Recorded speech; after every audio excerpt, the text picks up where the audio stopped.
Annalisa. Hi, my name is Dondu and I'm 17 years old. I'm 17 years old. Hi, my name is Maria.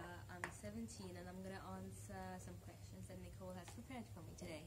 I'm Daphne. I'm 15 years old and I'm going to be answering questions on suicide prevention. Números dos. What do you think about the uprise of suicides in general? Our world is changing so fast that I think people cannot deal with it properly and people don't talk about it much. Is suicide a mental health illness? It's a result of a mental illness. Well, what's a mental health illness really? I think so because... wait, let me prepare for that question. Cut that out. So, mental health is essentially like the kind of balance between your state of mind and also like everything about you is our balance. A mental health illness or a challenge is kind of when there's a sort of imbalance. Well, no, it's not a mental health illness. I could have depression, I could have anxiety, I could have many other mental illnesses which are considered a mental illness, and that will lead me to suicide. I feel like anyone could get to that place. How the environment or even your internal environment, if that's a thing, has reacted to the situation you're put in. Maybe it's like an extreme reaction, but it is a reaction nonetheless. Not really I wouldn't say it's a mental illness. You could feel suicidal in a moment, and you could also feel that way for a long time. Suicide itself is not a mental health illness, but it's the result of a mental health illness. If you're someone that has depression, like depending on the type, Okay. if it's not treated and you have it for an extended period of time, that slowly develops into you wanting to end your life, wanting to commit suicide and things of the such. If you are suicidal, does that mean you have a mental illness? Not necessarily. Is suicide a mental health illness? No, because now I know it's not. It's a result of mental health problems. I'm just contemplating my whole life. Did or do you know anyone who is or was suicidal? If yes, what sign did they show to suggest this? I would say I did know someone. That someone is pretty much a really good friend of mine now.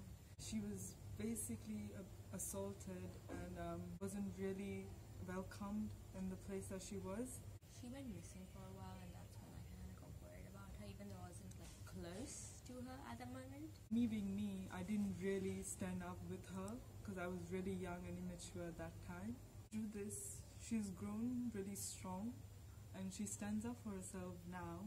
I saw signs that she was getting bullied and she changed her form and she felt left out. She would spend time by herself, which is fine normally, but then her behavior just seemed very odd.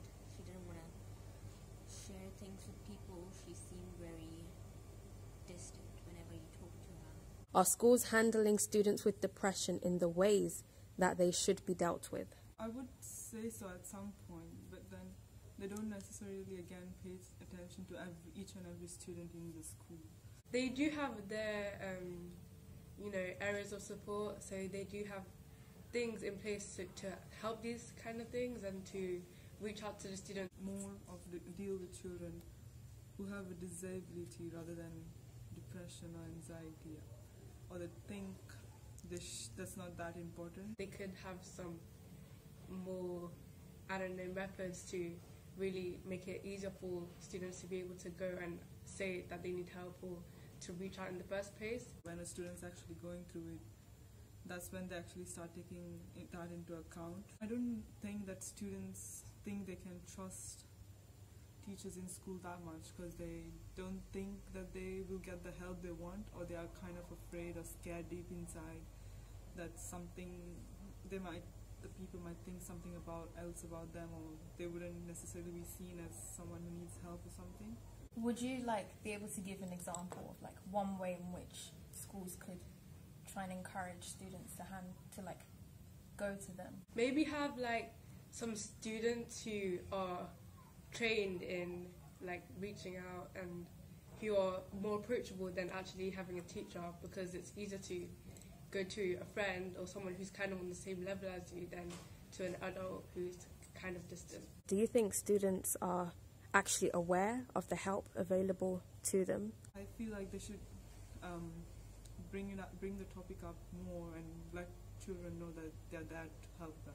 Why do you think people are afraid to say words or phrases like suicide, taking your life, and I want to kill myself? Because they're afraid of confronting the situation. Because they're afraid of it, first thing.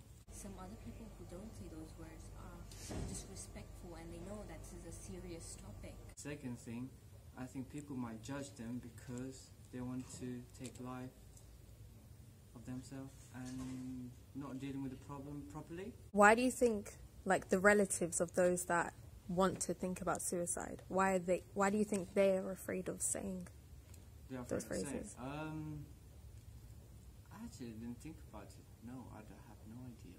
Name one thing that you think contributes to a person taking his or her own life. The people around who you surround yourself with. I think that can really heavily influence whether you're going to go through with that decision or that action. If you have a bad environment, like a really unhealthy, unstable environment, maybe you're more likely to, you know, feel like hopeless or that there's not really any better way out. You're the first person that's actually gotten that question. Oh, really? So that is really, really good. For anyone that's watching this, that's going through depression or anxiety, or is even thinking of committing suicide, of ending their lives, what advice would you give to that individual? Share your problem with someone that you trust. God gave you the life, and it's not yours to choose whether to end it or to keep going. You have to keep going. Live it to your fullest. Please go to somebody, talk to anyone. Be aware of who's around you and what you say. There's going to be better moments later on. If you speak more about what you're going through, it might help someone else to do the same, and you can end up helping both each other at the same time. And then you can reach out together because you both open up to each other, and then you can both, it's easier because you're not alone. It's basically smile. Just like me.